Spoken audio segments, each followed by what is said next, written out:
let's talk about the crawfish trailer. When to use it, like what time of year should you be using a crawfish trailer? A lot of people have asked me when they should use a crawfish trailer or what crawfish trailer they should use. So let's go over that right now and kind of like digest this a little bit, because this could be a little controversial. This is my philosophy. If you disagree with me, I definitely want to hear about it in the comment section. But let's talk about the crawfish a little bit. So bass obviously feed on crawfish, and there is a trade-off for a bass feeding on a crawfish rather than a shad. So the first thing is energy, so energy expenditure.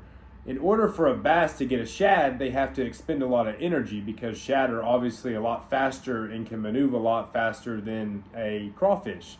So bass have to expend a lot more energy to go get a shad. So in the wintertime, when bass are sluggish and they're looking for, or they're looking not to expend a lot of energy because they're not moving much, it makes more sense to use a crawfish trailer to go after bigger bass that aren't moving a lot.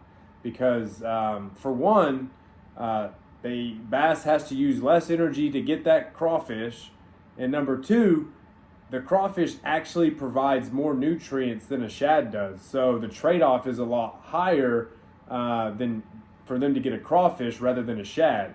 And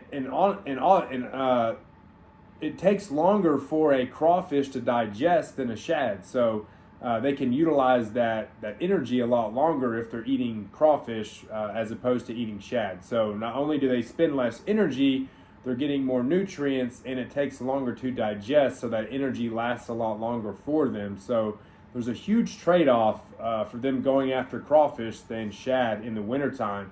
There's a lot of other reasons why as well. So another time of the year that you're going to want to fish crawfish trailers is during the shad spawn.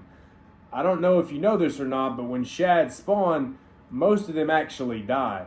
And when they die, guess where they fall? The dead shad will fall after they spawn, and they fall to the ground, and that becomes forage for crawfish. So the crawfish come out in abundance during the shad spawn because they're feeding on those dead shad carcasses. So and obviously the bass will feed on the crawfish. So good times of year to fish the crawfish trailer are going to be wintertime. I like to use blues, purples, and browns during the wintertime. And then in the summertime or the spring, when the shad spawn happens, you can obviously use obviously the same type of colors as you do in the winter, or you can use a little bit lighter colors that can mimic a shad and use a crawfish trailer as well. So then you got, it looking like a bait fish or looking like a crawfish. So hopefully you learned a little bit from that. That's my philosophy. People will obviously disagree with me. That's completely fine. If you do, if you have any other things you want to add to this, just leave it in the comment section.